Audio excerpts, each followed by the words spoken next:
forma. Y el Estado lo único que hace es emparchar, claro. El Estado es muy difícil que pueda generar contextos diferentes. El Estado en general lo que hace es mediar entre intereses contrapuestos, tratar de tomar alguna decisión para un lado o para el otro, pero claramente no hay desde el Estado, o sea, desde arriba, una capacidad para modificar fuertemente el contenido de la vida de la gente.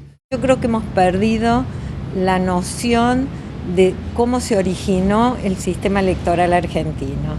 O sea, perdemos la memoria de cómo se construyen los acontecimientos o las grandes reformas políticas. No sabemos prácticamente nada. Pero por otro lado tenemos espacios enormes e importantes socialmente donde la democracia directamente no existe, o sea, donde no está presente, que es otro tipo de problema, ¿no? Pienso en la fuerza de seguridad, pienso en las cárceles, en conglomerados urbanos marginales, o sea, ahí directamente hay una total ausencia de la posibilidad de la deliberación.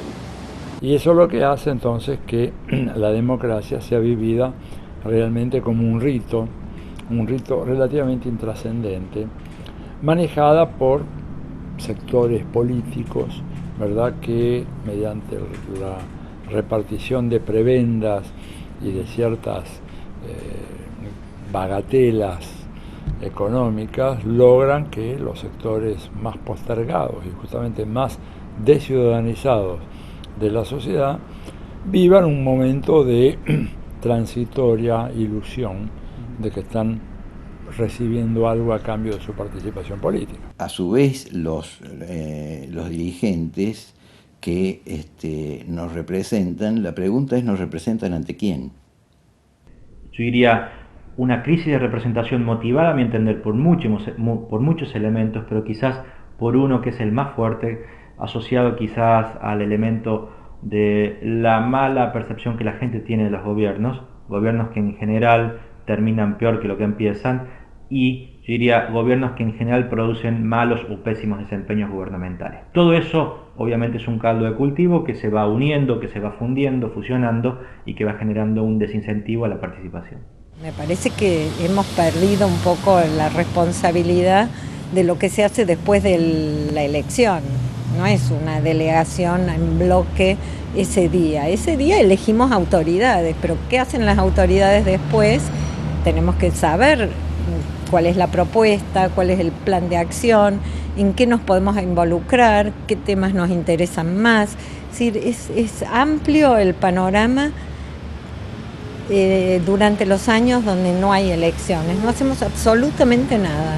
Yo en un par de escritos relativamente recientes de los últimos 2 o 3 años ya he dejado de utilizar la categoría de democracia para referirnos a regímenes como los que tenemos en Argentina, Brasil, Chile, Uruguay, Perú, digamos, Colombia, porque siendo rigurosos en el uso del término, democracia es el gobierno de las mayorías en beneficio principal, no exclusivamente de los más pobres. Cuando digo gobierno de las mayorías no me refiero exclusivamente a una mayoría electoral, sino una mayoría social, ¿verdad? Y esta definición es la definición clásica de Aristóteles, no es mi definición.